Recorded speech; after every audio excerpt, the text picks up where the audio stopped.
আল্লাহর কোরআনটা কি মিথ্যা মনে করেছো? কোরআনের একটা ভুল পারলে বের করে দাও।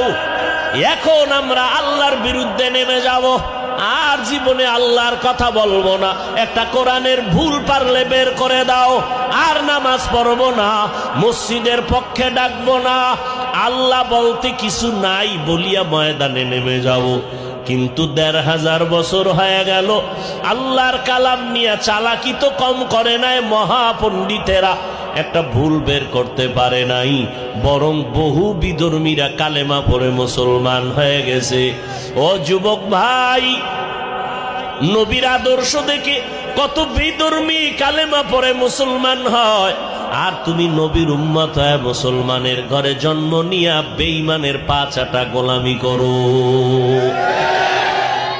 ও আল্লাহর বান্দারা, মাইক যদি